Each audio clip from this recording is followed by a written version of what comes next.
Welcome to Tales Beyond Threads. Dive into the most intriguing Reddit stories from across the internet. Sit back, relax, and let the stories unfold. Today I messed up, got scammed of everything I have and more, got stuck in drugs and almost died twice. I'm a 36M that was diagnosed with Asperger's syndrome when I was around 20. Growing up, I had no help in school or at home in regards of any understanding of why I was behaving differently or why I was talking more with the grown-ups than with other kids. When I was 13, my parents and sister was in a car accident that almost killed all three of them. New car was the only difference between being her today. This, though, changed the whole dynamics, and I had to grow up in one night. After that, there was no more normal family, doing things together or even talking much. They all were focused on their own chronic issues, PTSD and traumas. That makes sense, of course, and I don't blame they, but I became all alone from this point on. I got my first relationship when I was 16, but all in all that was a time where everything started to collapse on a new level. We broke up, my only friend and I was growing apart from following each other since we were 6. It was a given seeing we had different interests. We had a couple of deaths in the family. One was my niece being 1.5-year-old. I started to get issues with my body, getting some pain that no one could figure out why, making me stay in bed for maybe 3 months or so. Now we were in the end of my high school time, last semester, but the teachers showed some understanding and adapted for my situation, and I was able to go out with decent degrees. I'll jump a bit. A few years forward and a few jobs later, I got an internship in a company that was going to grow for a decade to come. I loved it. I was working with my hobby, which few people in this world will ever do. I was very happy with this opportunity, of course. I got promoted and moved to an office across the country, so I had to travel back and forth every week. I worked 68 weeks for 13 years, which was fine because I loved it. Evenings, weekends, red work-free days, vacations, always working or always ready to work. So I have many issues with my body. One is chronic pain. One is autoimmune diseases that might kill me if I don't make the right choices, high iron levels, sleep apnea. I'm not a big guy, BTU, and a skin disease that have stopped me from going to the beach, massage, spa, vacations abroad, etc. So knee goal was to find me a home where no one could see into my garden and I could be free. The mental effects something like this have on you are extreme and you think about almost every day. I have to pick my clothes carefully, for example. Same goes for another issue I have. I have a brain cyst that one day will need surgery, and I have a neurological issue that makes me sweat for no reason. So going back to picking clothes, it's limited but sure not my main issue on life. By never doing anything and eating ramen for lunch every day for 7 to 8 years, I was able to find my dream home. After all this, it was just such a relief, and finally I felt home and in peace. At this point I was around 28 to 29 years old. Except my dog, I had been alone single for a decade now. My dog and my home was everything to me. I had 2 other goals in life that I was going to start working for, now being in the place I was. One of the goals was to save enough money every month that I could take care of my parents when they were ready for official retirement. Since the accident, they had not been able to work because of their different handicaps. They had insurance helping out money-wise because the accident wasn't their fault. But when they hit 65, that is all gone, and they will get minimum pension from the state because missing out 50% of their work life. So it was up to me to make this happen. I started to invest money, and I was doing all right. I was at this point getting myself a girlfriend from the other side of the world. We are now married with 1 kid. This is the best thing in my life, even though I struggle a lot with the intense side of life, sounds, stickiness, not being clean around me, no own space, no free time anymore, etc, etc. And for you guys knowing about Asperger and autism, well, you get it. My daughter is young to be diagnosed, but I would personally say she seemed to have ADHD and autism as well. This put extra pressure on me with my personality. She has sleeping issues and wake up 8 to 10 times a night, which have affected us a lot. It's just rough. So my wife struggled to find a job for around 5 to 6 years. Corona didn't help, of course. Language barriers didn't help either. She suffers from GAD as well. Being from a country with no safety net, it lands on her to help her family. Me, in this case. Just as my parents' future lays on my shoulders. Most of my money and savings from my parent went to cover her living with me helping her mom each month, helping her with a surgery and other as needed in near future. This was maybe 3 years ago or so. I started, thank good, to do well with my investment, and mainly it was thanks to me following Tesla in its up and downs and huge ups. With everything I had at one point been able to grow my money to 1.7 million. I could finally start planning for my next and last goal, which was to help people and animals in need. During this period, I found what I thought was a promising investment opportunity. Despite thorough research indicating its legitimacy, I invested a significant portion of my savings. I did everything right, starting small and taking out my profits. I started to give away to different organizations that helped animals, and as well to different influencers who have money to others. This was an ongoing thing for months while I started to look around in the world on where I should start a company as main goal row take care of my investments, lower taxes, more money to give away. I decided to take a loan of $600,000 to invest in my idea. One morning I was going to go check my portfolio only to find the platform shut down. I started with 1.7 million, losing some because Musk tanked the market selling of stocks to cover taxes and to buy more stocks. This happened twice, and my 600,000 and now all gone. This loss, combined with my health issues and leaving my job of 13 years, pushed me to the brink of suicide. I had planned everything for my family's life after my death, but I survived an overdose and met a doctor who encouraged me to seek help. I have jumped a bit of this part. It was actually 2 overdoses.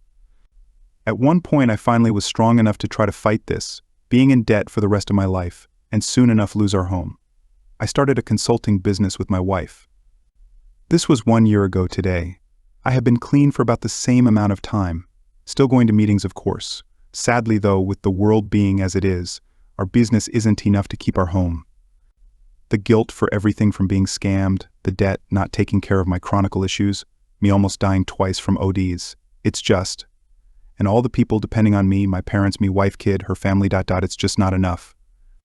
I have been hit with 2 raises of mortgage rates, and in a few weeks a 3rd will hit. Then it will be game over and our home will be gone. Despite these challenges, losing the house feels like the most crushing blow. It's my sanctuary, the only place where I find peace and a sense of safety, a space that feels truly mine in this world. I've poured everything into securing and maintaining this home, and now it's my family's home. I really don't know what I want to get out of this post.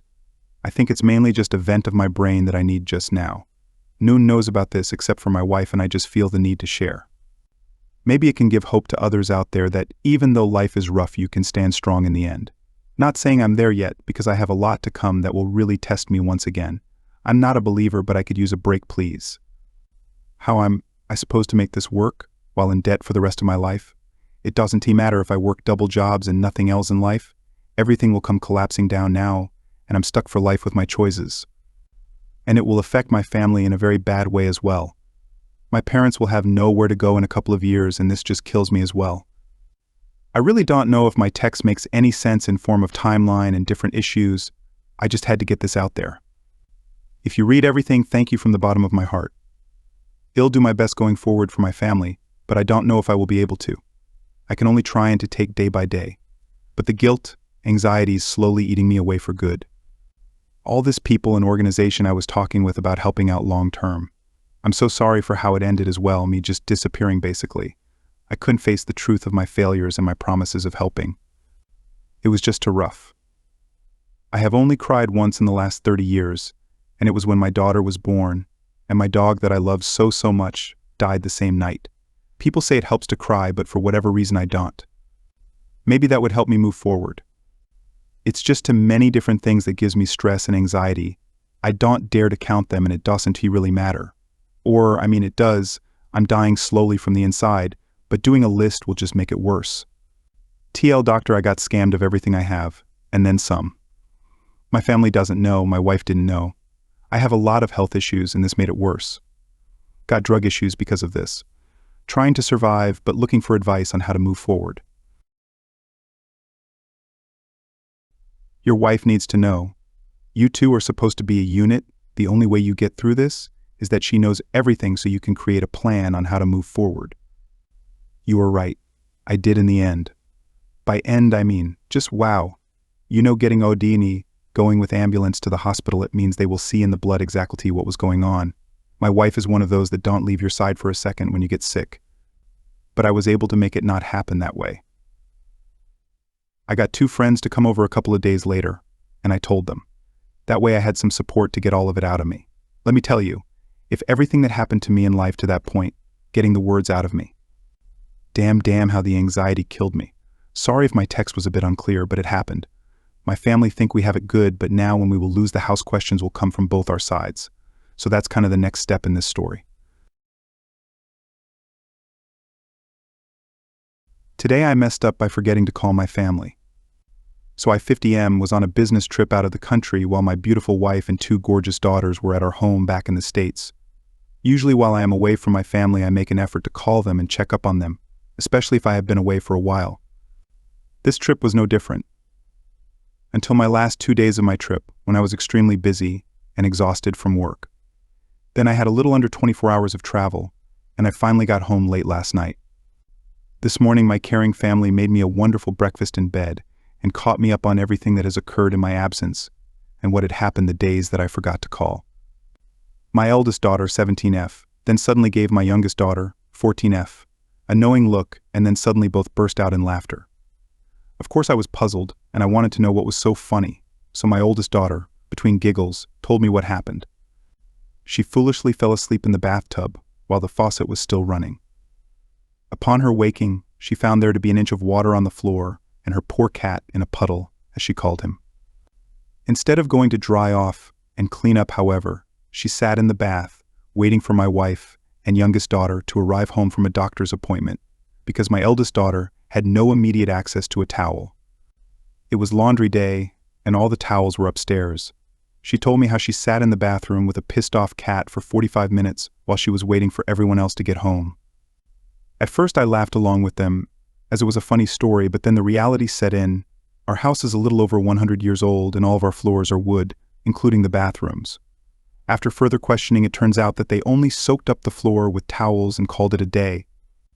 Needless to say, this morning was chaotic as I ran around our city to find a dehumidifier to try and save the bathroom from rotting.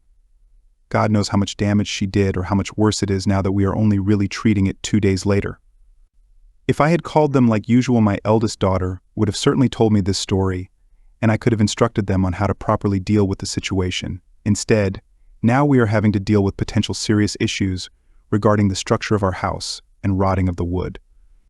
TL Drive, I forgot to call my family while on a business trip, and was only later informed that my eldest daughter fell asleep in the bath and flooded her bathroom and did not properly clean it up. Since I didn't call, I only heard about it 2 days later, and only then could instruct her to properly clean it. Now I am having to deal with the potential of thousands of dollars in damages. Not to laugh at your misfortune, but I remember reading that exact story on your daughter's Reddit a few days ago. Hope you can get it all sorted out and not have to deal with lasting damage.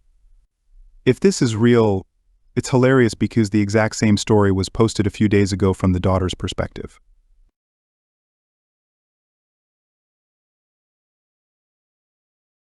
Today I messed up by making a joke that cost me my best friend. I 18M and my friend 18M used to make edgy jokes constantly, pushing the boundaries and making fun of each other. We were honestly really good friends, and he was someone I could lean on and hang out with to forget about whatever was stressing me out at home or just regular school life. We'd get on Discord with the rest of our friend group, play games or Roblox, which was a highlight of my high school life. We graduated high school around the end of last year, and a teacher close to both of us had unfortunately passed away in a terrible accident, which resulted in us becoming closer as friends.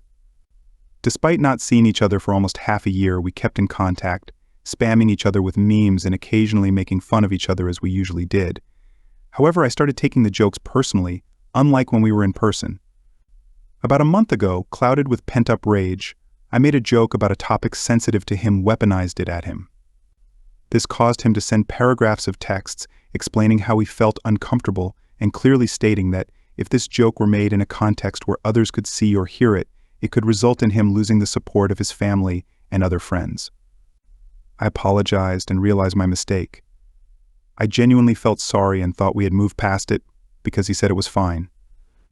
We met up in person at our mutual friend's birthday party, and things seemed normal. We were talking like we did in high school. But now that I think about it, he looked uncomfortable around me, and our conversations were pretty lackluster. It's been half a week since I saw him, and he messaged me saying the joke I made has been weighing on him the past month and has taken a toll on his health. Seeing me in person made him feel repulsed, and he no longer wants to be my friend. He blocked me. I'm genuinely broken. Thank you if you made it this far and read my story. I hope you all have a good day. TLDR, I made a joke towards my friend, which resulted in him being repulsed by me. Your actual mess up was letting yourself become so angry that you lashed out. Next time, be mature enough to communicate how you're feeling and actually tell your friend that your edgy jokes aren't fun anymore. Jokes are meant to make the other person laugh. If you were full of rage, then it wasn't a joke, it was an attack disguised as a joke. Thanks for watching Tales Beyond Threads. If you enjoyed the stories, don't forget to like, comment, and subscribe. Hit the bell icon to stay updated on our latest tales. See you next time.